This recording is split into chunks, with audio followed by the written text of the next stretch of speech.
Avec des écharpes aux couleurs du drapeau de la République démocratique du Congo en bandoulière, les candidats à la première édition de l'élection Miss et Mister RDC participent depuis le début de cette semaine à des activités de mise en forme et en condition, notamment le défilé et la danse.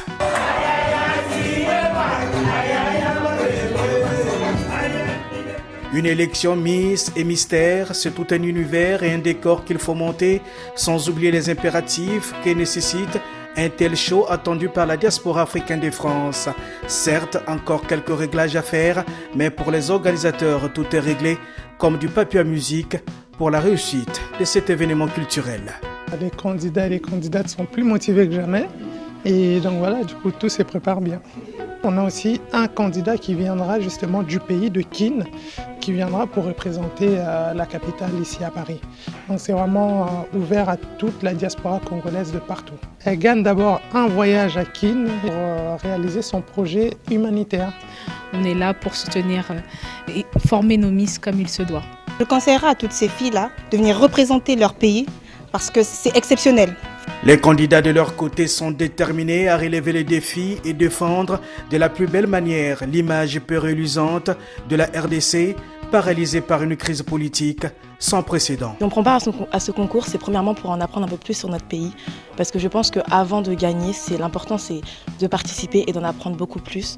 Et je pense que certes, ça reste un concours, mais ça reste avant tout une expérience de vie. Alors moi j'ai pour projet, étant donné que je voudrais être pédiatre, d'ouvrir une MJC, qui est donc une maison des jeunes à Kinshasa pour les enfants, pour qu'ils puissent venir se réunir afin de pouvoir faire des jeux de société, pouvoir apprendre, pouvoir faire toutes sortes de choses tout en ayant un but éducatif avant tout. En attendant la date butoir pour désigner la Miss et les Mystères RDC International 2017, un peu de ndombolo pour mieux gérer le stress parisien.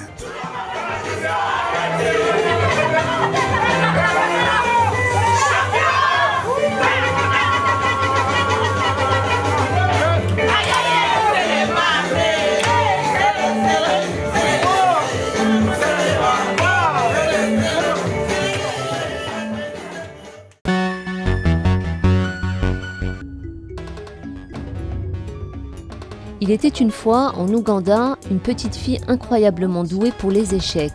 C'est le point de départ de la dernière production Disney, La Reine de Katwe, sortie fin septembre aux États-Unis. Un film produit et réalisé à Katwe, bidonville de la capitale ougandaise, où vit Fiona, dont l'histoire est portée sur grand écran. Mais sa vie n'a pas toujours été un conte de fées. On n'avait pas d'argent. Pendant 2 mois, on a dormi dans la maison sans payer. Maman galérait pour payer le loyer. Les choses n'étaient pas simples. Même avec la maison louée, la vie n'était pas facile. Derrière le succès de Fiona se trouve cet homme, Robert Katandé. Depuis plus de 10 ans, il enseigne les échecs aux enfants des bidonvilles de Katwe. Très vite, il repère la petite Fiona, arrivée par hasard dans son club d'échecs. Grâce à ses conseils et à ses entraînements, la jeune fille va rejoindre l'élite des joueurs du pays, avant de voyager dans le monde entier, de tournoi en tournoi. Ce qui était tellement captivant pour moi, c'était sa détermination à survivre en tant que jeune fille. Parce que c'est rare de trouver des jeunes filles dans les bidonvilles. Elles sont toujours timides, du fait de l'environnement, elles sont tellement marginalisées, elles pensent qu'elles sont bonnes à rien. Mais c'est une jeune fille déterminée à survivre pour sa cause. À l'avant-première du film à Kampala, Fiona et son mentor sont réunis sur le tapis rouge. Pour la championne d'échecs, le film a changé sa vie. Il y a tellement de choses que je n'avais jamais connues avant, comme le tapis rouge et le public si nombreux. Et puis, c'était la première fois que je voyais le film. C'était tellement émouvant, je ne pouvais pas y croire. Aujourd'hui étudiante à l'université, la reine de Katwe se prépare à retrouver une vie normale. Mais son incroyable histoire, elle, continue de parcourir le monde. Jalousie, œil de ma rivale, ou encore carte de séjour. En Côte d'Ivoire, les différents noms donnés au pagne sont souvent inspirés d'héroïnes de séries télé ou de faits de société. Ça, c'est Marie Ingrat. Moi, je préfère ce pagne-là que lui. Je ne supporte pas ce pagne-là parce qu'il ne me plaît pas. Parce que le nom même qui est dessus, même je n'aime pas ce pagne. Donc Marie capable, j'aime parce qu'il est capable. Il fait tout pour moi. Donc j'aime ce pain-là, plus que ça là. Chaque mois, des dizaines de nouveaux motifs apparaissent sur les marchés. Mais depuis quelques années, le secteur du pagne doit faire face à la concurrence venue des pays asiatiques. Au marché d'Adjamé à Abidjan, on trouve de nombreuses copies des marques les plus prestigieuses, importées de Chine, de Thaïlande, mais aussi du Nigeria. Pour les clients les moins fortunés, ces imitations, vendues entre 3 et 10 euros, sont bien plus abordables que les pagnes des grandes marques, qui dépassent souvent les 20 euros. Ceux qui prennent en Chine, c'est le pauvre qui peut payer ça. Il y a des gens aussi qui sont riches, ils payent ça. Ça dépend des moyens. Ça dépend des moyens. Il y a des pains qui sont hollandais. Tout le monde ne peut pas payer hollandais. Environ 90% des pagnes vendus sur les marchés ivoiriens viennent aujourd'hui de l'étranger. Après avoir longtemps souffert de la concurrence chinoise, la société Uniwax, filiale du groupe néerlandais Vlisco et leader du pagne en Afrique, a décidé de prendre de vitesse ses concurrents. On a mis une stratégie de créativité, de marketing, de distribution, de production, etc. qui nous permet de lutter efficacement contre ces phénomènes. En gros, si vous voulez, on crée plus vite que le copiant de copie. Et on fait un produit d'un rapport qualité-prix apprécié par les consommateurs. Dans un marché en pleine expansion, l'entreprise espère augmenter sa production de 70% d'ici 5 ans. Preuve qu'avec ses noms fantasques et ses belles couleurs, le pagne se porte bien et pourrait un jour débarquer en force en Europe.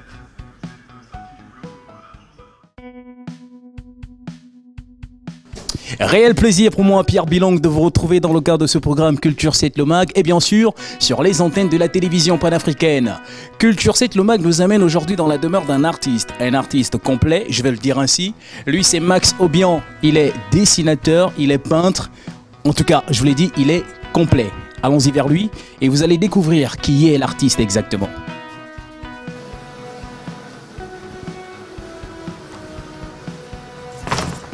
Bonsoir Max. Bonsoir. Ça va? Ça va bien. Culture 7 le Mag est chez vous aujourd'hui? Entrez chez moi.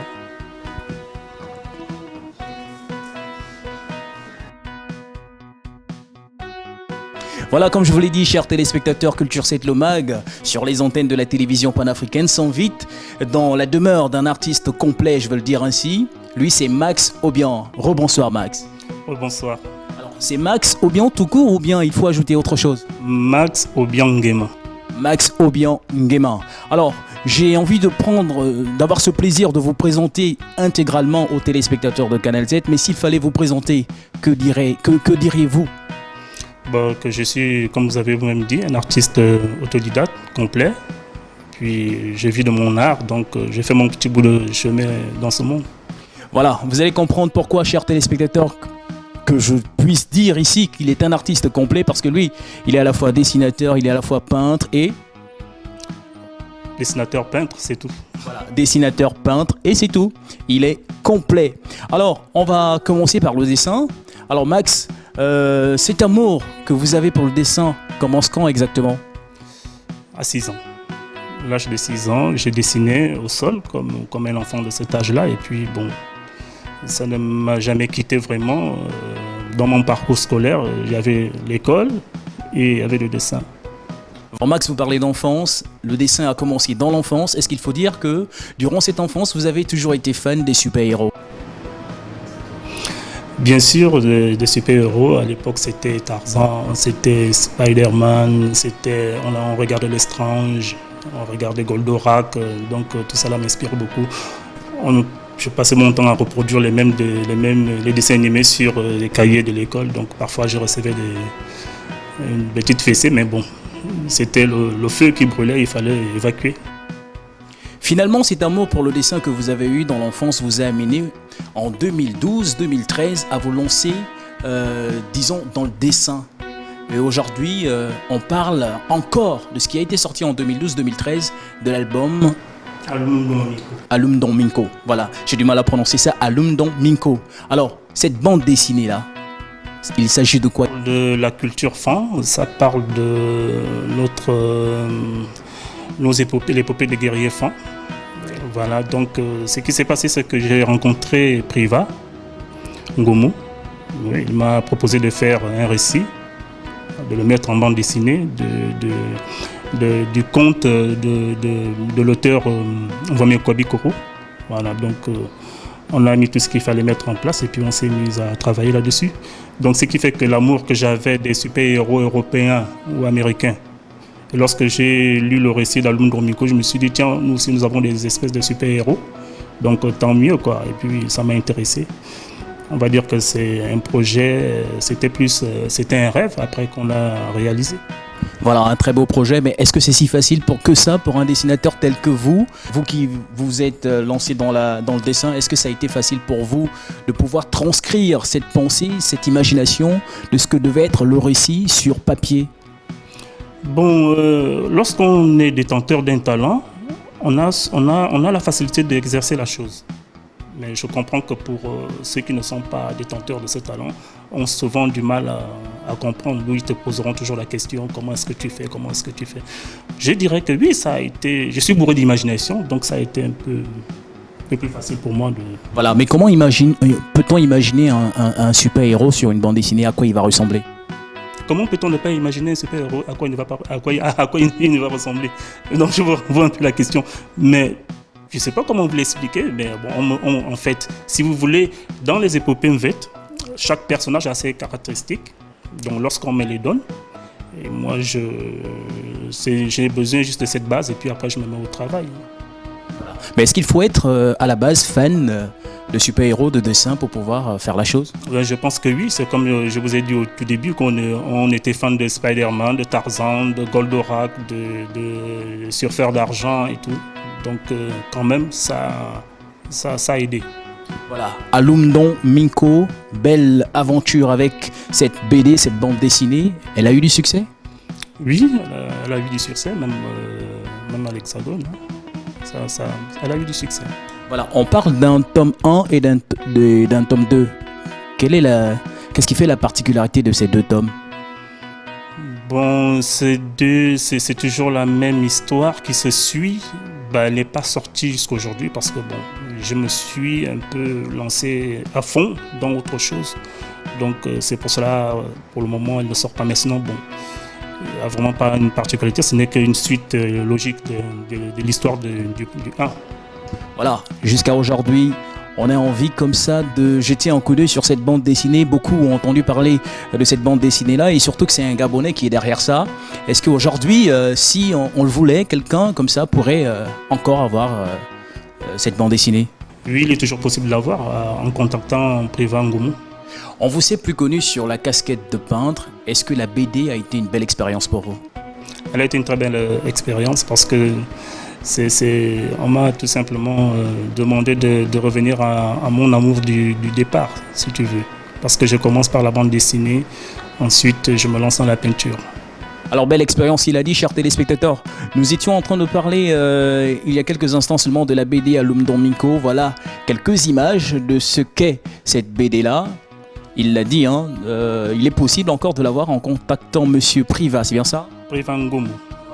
Alors là par exemple sur cette image-là, quelle scène on a? On a l'apparition de Aloum Ndormiko qui vient rencontrer les immortels. Oui. Voilà. Je vais prendre une toute autre image. Là, il y a des super-héros. Ils sont magnifiques, c'est du talent. Regardez le talent de l'artiste sur papier. Eh ben, on aurait cru qu'on est en Europe, hein, mais non, c'est un Africain, c'est un Gabonais qui fait ceci. Et là, par exemple, qui sont les différents personnages là? Là, on a Zmedan et ses deux frères. Donc là, ils vont rencontrer, discuter avec Aloum Ndormiko. Aloum Ndormiko, il est où? Celui-là. Chers téléspectateurs, vous avez donc l'opportunité de vous offrir cette bande dessinée qui est encore disponible, comme l'a dit l'artiste. Mais je vous l'ai dit, hein, c'est un artiste complet. Vous allez comprendre pourquoi, parce que là, monsieur Max, vous savez ce qu'on va faire là? On va se diriger au côté peinture. Voilà, on va se diriger au côté peinture et voir un tout petit peu ce qu'est le talent de l'artiste. On y va.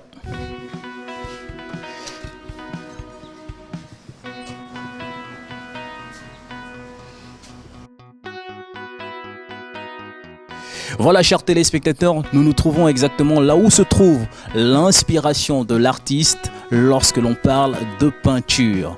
Max, comment appelle-t-on cet endroit? C'est ma maison. Votre maison. Alors, votre atelier aussi? C'est mon atelier, je peins là où je vis. Alors Max, on parle de peinture avec vous. Max, derrière nous, il y a un très très beau tableau.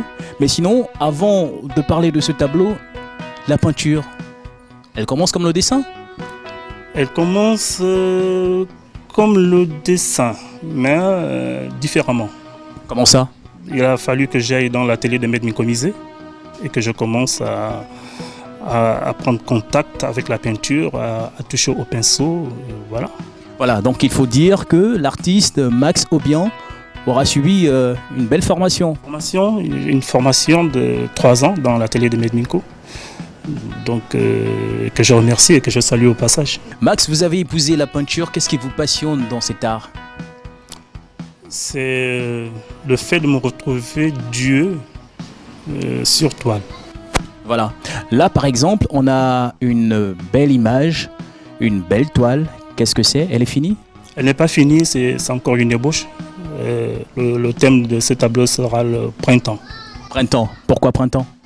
Parce que ça va tout simplement exprimer ce que c'est que le printemps, les couleurs, la nature. Voilà. Est-ce que les peintres en général ont tous la même inspiration? Non, chacun sa voix, chacun son inspiration. Donc voilà. Là, quand je regarde cette toile, c'est une belle femme. Et ce que je remarque un tout petit peu dans cette toile-là, c'est qu'il y a du vrai, il y a des feuilles, il y a du feuillage. C'est vraiment de la nature même. Justement, c'est la nature, c'est les feuilles que j'ai collées sur cette toile pour aborder une autre approche de la peinture. Parce que le peintre, il est comme un scientifique dans son laboratoire. On passe du temps à chercher de nouvelles techniques. Voilà, donc c'est une technique récente que je suis en train de mettre en place. Voilà, une belle technique d'ailleurs. Alors, j'ai déjà posé cette question qui arrive, qui est celle de savoir si pour chaque toile, lorsqu'un artiste arrive à peindre, est-ce qu'il y a toujours derrière cette toile-là forcément un message? Bon, il y a toujours un message, mais un message que le peintre n'est pas forcément apte à expliquer.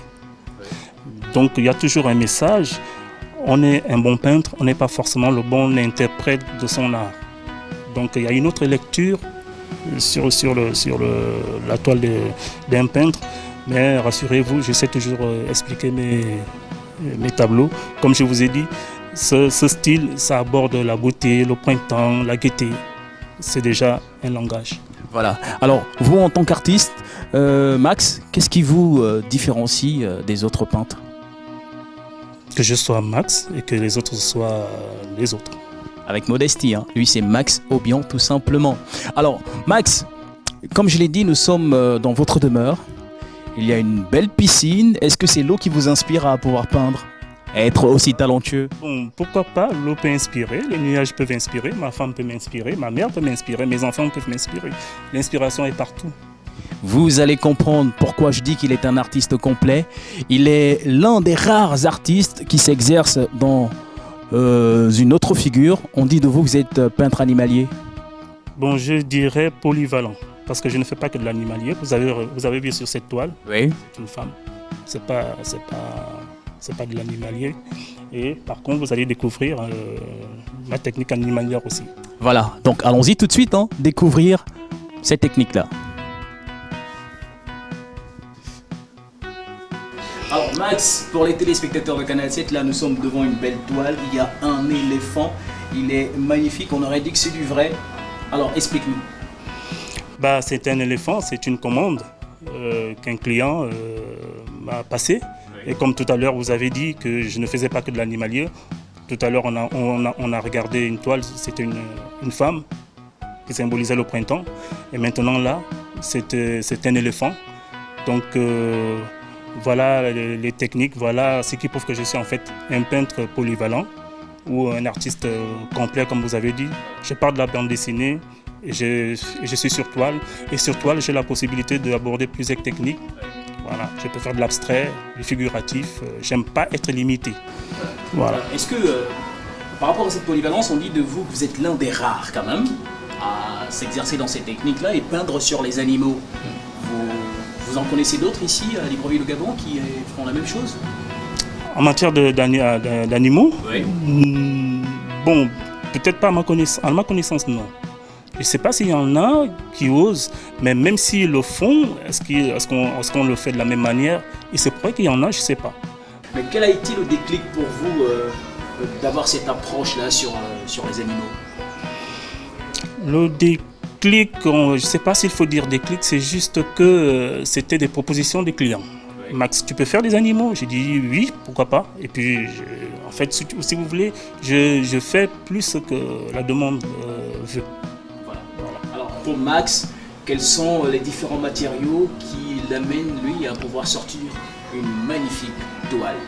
Alors, on a de la toile, on a de la peinture à huile et les pinceaux. Tout simplement? Tout simplement. Il n'y a pas autre chose? Bon, si c'est sur des animaux, c'est tout. Voilà.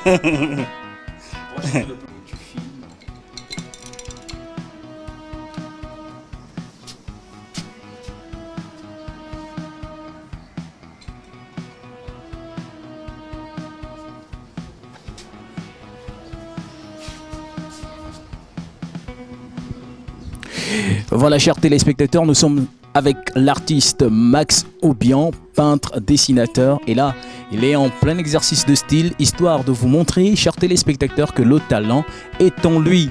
Alors, il est magnifique. Je rappelle qu'il a déjà vendu plus d'une centaine de toiles, que ce soit au Gabon comme à l'extérieur. Alors, il est incontournable lorsqu'on parle désormais de Max Aubian sur le répertoire gabonais en termes d'artistes. Eh bien, son nom y est.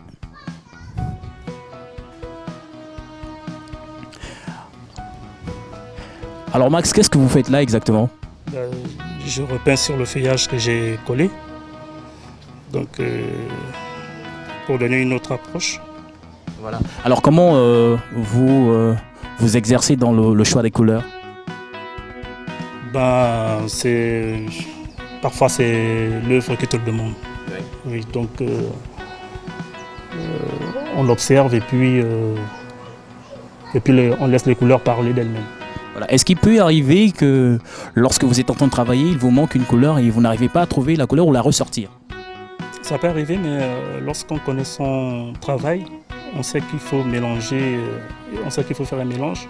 Par exemple, pour avoir du vert, on mélange du jaune et du bleu.